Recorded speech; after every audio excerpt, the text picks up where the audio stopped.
எனக்கும் வந்து சினிமையில போணும், மிமிக்ரியில போணும் இதெல்லாம் ஆசை இருந்தது. பட் ஃபேமிலி வந்து அச்சன் வந்து ஃபோர்ஸ்ல இருக்காரு. அப்ப அவரும் ஃபோர்ஸ்ல போணும். எனக்கு தால்பര്യം இல்ல. அச்சன் வந்து மிலிட்டரி, பிரதர் வந்து மிலிட்டரி, நான் வந்து மிமிக்ரி. மிமிக்ரி. அப்ப அப்படியே போயிட்டா கொஞ்ச டைமுக்குள்ள வாங்க சார், வாங்க சார், வாங்க, வாங்க, வாங்க, வாங்க. வாங்க சார், களத்துல இறங்குங்க. சுராஜோட இன்டர்வியூ நாங்களாம் ஆடியன்ஸ். மிமிக்ரி. அதுக்கப்புறம் ஓகே இனி என்ன செய்யும்? அதுக்கு கொஞ்ச நாளுக்கு அப்புறம் கை உடைஞ்சு ஆக்சிடென்ட்ல கை போச்சு. அப்போ இனி என்ன பண்ணுவோம்? ஆக்டிங் எல்லாம் போச்சு. இனி வாழ்க்கையில் இனி என்ன ஆயிடும்?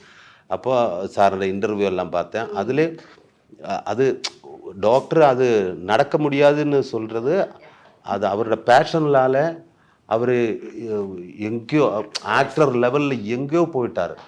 அப்போ அது எனக்கு ஒரு பெரிய இன்ஸ்பிரேஷன் தான்.